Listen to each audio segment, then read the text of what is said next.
پھر اس کو کہا گیا کہ جناب موٹر وے بنائے. موٹر وے سے کوئی قوم بنتی ہے؟ ہاں جی. تے قوم کدے نال بنتی ہے؟ اے سوٹے دے نال، این سوٹا لان دے نال قوم بنتی ہے. گمراہ کیا ہے لوگوں کو اس نے بڑے بڑے سہانے نعرے لے کے نا، وہاں سے جہاں سے یہ شروع ہوا ہے سارا اس کا سلسلہ، وہاں سے بڑے بڑے نعرے، وہ جو اس نے لابنگ کمپنیاں بنائی ہوئی ہیں امریکہ کی، جن کو $30,000 جو ہے نا منتھلی دیتا ہے کہ میں نے تسی اقتدار چ لے آؤ، ان سے اس نے نعرے لیے ہیں، مدینہ کی ریاست، نیا پاکستان، نوجوان، یہ وہ سارے ایسے کر کے انہوں نے یہ کیا ہے. تو جس کی وجہ سے سب لوگ گمراہ ہوئے ہیں سارے لوگ. تو یہ ویژن ہے اس کا، یہ ویژن ہے. اب اس سے آپ اندازہ لگا لیں کہ اس کے ویژن کی کیا بات ہے. ٹھیک ہے. اس کے بعد جناب علی یہ دیکھا جائے کہ الیکشن کے حوالے سے 90 دنوں میں الیکشن کا ماحول بن رہا ہے. کسی وقت بھی آٹا بندیال جو ہے وہ، اس کے پاس جو کیس آیا ہوا ہے اس کا مردم شماری کا، اس میں اس نے کہہ دینا جی مردم شماری کی ضرورت نہیں ہے تو الیکشن کراؤ، تو وہ الیکشن کروانے پڑ جائیں گے. ٹھیک ہے. لیکن نواز شریف صاحب کا جو 15 اکتوبر کا اعلان ہے، کچھ لوگ اس کو شک کی نگاہ سے دیکھ رہے ہیں. میں ان کو کہتا ہوں کہ اس کو شک کی نگاہ سے نہ دیکھیں. نواز شریف نے اس سے پہلے آج تک کوئی ڈیٹ نہیں دی آنے کی. یہ پہلی ڈیٹ دی ہے 15 اکتوبر. تو 15 اکتوبر کو ذہن میں رکھ لیں کہ آپ نے ان کا استقبال کیا کرنا ہے. ہاں آپ یہ بتا سکتے ہیں کہ جی تسی لاہور آؤ یا تسی اسلام آباد آؤ، یہ مشورہ آپ دے سکتے ہیں، کیونکہ اس کے مطابق ہی سارا کچھ ہوگا نا. تو یہ جناب شرلیاں چھوڑی جا رہی ہیں. ٹھیک ہے.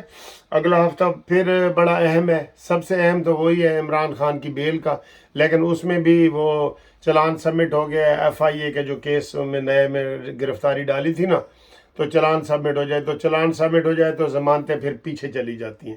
ٹھیک ہے.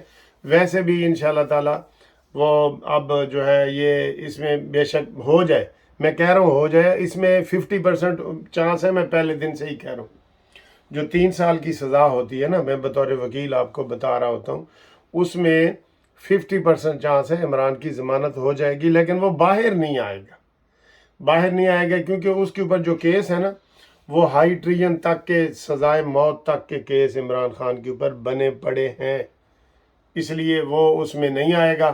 اور باقی جناب ہم نے جو یہ کل چیف جسٹس عامر فاروق نے ریمارکس دیے ہیں کہ جناب ہم وہ غلطی نہیں کرنا چاہتے کہ جو غلطی ہمایوں دلاور نے کی ہے، اور ہمایوں دلاور نے بغیر سنے جناب ان کے وہ پریشر میں آ گئے ہیں نا. ہمایوں دلاور نے ان کو کتنے موقع دیے ہیں، ذرا ان کی انٹرم شیٹ آرڈر دیکھو،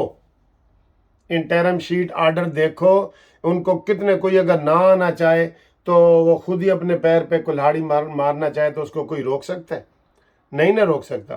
تو عمران خان نے، ہم نے آپ کو بتایا کہ 42 میں سے 37 پیشیوں پہ وہ نہیں آیا، جس کے اوپر اس کی حاضری تھی اور اس نے حاضری نہیں لگائی. تو یہ عامر فاروق صاحب نے جو کیا ہے نا، اس کے اوپر احتجاج بنتا ہے. جیسے بجلی کے بلوں کا احتجاج نہیں ہو رہا، ہمایوں دلاور کے حوالے سے باہر نکلیں یہ لوگ. OSD اس کو کیوں بنایا گیا ہے؟ پاکستان بار کونسل نکلے، میں آپ کو کہہ رہا ہوں پنجاب بار کونسل نکلے. ہم اس کے نیگیٹو کے لیے نکل سکتے ہیں تو پازیٹیو کے لیے نہیں نکل سکتے. اور اسے بیان یہ دلایا جا رہا ہے کہ جناب میں اپنی مرضی سے OSD بناؤں. کوئی اپنی مرضی سے OSD بننے والا وہ ہے ہی نہیں. وہ اتنا دلیر آدمی ہے کہ وہ OSD، وہ کہ جی PTI کے لوگوں سے اس کو ڈر ہے، جس کی وجہ سے وہ OSD بنا ہے. غلط. ٹھیک ہے. آپ جناب علی یہ ساری باتیں ہم نے آپ کو بتا دی ہیں، تازہ ترین خبریں بھی بتا دی ہیں، اور سب سے اہم خبر تو یہی ہے کہ عمران خان اسٹیبلشمنٹ کے ساتھ دوبارہ جی رابطے میں ہے. وہ کب نہیں تھا. یہ اپنے کیے کی سزائیں بھگت رہا ہے نا. اسی عاصم منیر صاحب نے عمران خان کو کہا تھا کہ تمہاری جو بیوی ہے نا وہ کرپشن میں ملوث ہے، تو عمران نے بجائے اس کی بات سننے کے اس کا تبادلہ کر دیا. جیسے یہ ہمایوں دلاور کا انہوں نے کیا، OSD بنایا ہے. اس کی شدید مذمت سارے لوگ کر رہے ہیں، میں دیکھ رہا ہوں سوشل میڈیا پہ. اور زیادہ کریں تاکہ ان کو حوصلہ ملے کہ بھئی وہ اگر انصاف کے اوپر کام کرتے ہیں تو انہیں پتہ ہو کہ ہمارے پیچھے عوام ہے، ہمارے پیچھے وہ کلا ہیں، ہمارے پیچھے یہ لوگ ہیں، ٹھیک ہے؟